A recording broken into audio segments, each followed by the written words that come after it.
aquesta xerrada fos d'interès de tothom. També és veritat que com que estem molt a prop, també diguem que si el som molestés algú, que ens ho digui perquè reduiríem una mica el volum, sense passar-nos, evidentment, però si molestés molt, també, si cal, reduiríem el volum, Però bé, estem aquí perquè ens escolteu, si us ve de gust, i esperem que tot això que diguem us interessi. En primer lloc, ens presentem, estem per parlar d'habitatge, jo soc en Quim Sangrà, soc conseller de districte aquí a Nou Barris i portaveu del grup municipal del districte, i m'acompanyen l'Eva Baró, regidora del grup municipal d'Esquerra Republicana a Barcelona, la Pilar Vallugera, diputada del Congrés dels Diputats espanyol per Esquerra Republicana, i el José Rodríguez, el primer diputat de la història d'Esquerra Republicana de Nou Barris al Parlament de Catalunya. I doncs amb això procurarem cadascú allà des del seu punt de vista i mirar de fer un marc. El tema de l'habitatge sol ser un tema de gallet fàcil, que es presta molt a les promeses, a la demagògia i a molts números, però el que procurarem és aplicar-hi una mica de rigor i una mica de criteri. El tema de l'habitatge va ser aquí a Nou Barris un dels temes principals amb els quals la candidatura d'Anna Colau va guanyar les eleccions el 2015.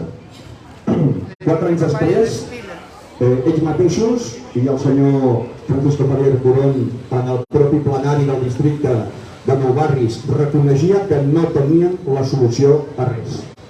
I no ho diem nosaltres, ho diuen ells mateixos, que després de 4 anys de prometre van reconèixer que no anaven enlloc.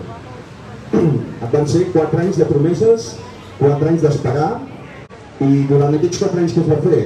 Bé, es va fer un pla de l'habitatge a tota la ciutat, que establia coses innovadores, com el dret a superfície, com l'habitatge cooperatiu, però també coses que es prestaven a la perversió i es seguia menystenint el lloguer social de les promocions públiques. El dret de superfície, una bona idea, ha acabat sent immobilitzar sostre públic durant 75 anys, amb la qual cosa l'administració municipal perd capacitat d'incidència en els preus i en el mercat dels lloguers, òbviament.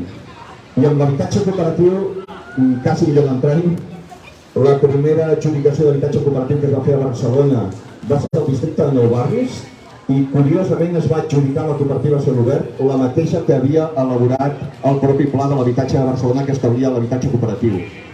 És a dir, poca feina i repartida entre molt pocs també. Aquests darrers 4 anys, Colau i Collboni han amagat el tema, l'han posat sobre l'estora i no se n'ha parlat.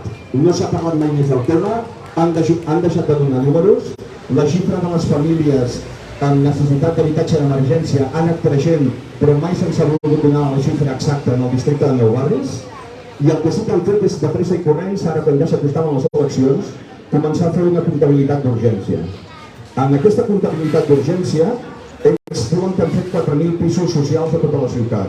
Bé, d'aquí, evidentment, cal descomptar els que ja havien començat quan ells van arribar al govern, com per exemple els de Torre-Baró, que se'ls apunten ells, una part dels de Torre-Baró ja estaven començats quan Ada Colau va començar a ser alcaldessa, però se'ls apunta ella, o alguns ja estaven previstos, com alguns dels blocs nous de Trinitat Nova, que fa 20 anys que estaven previstos.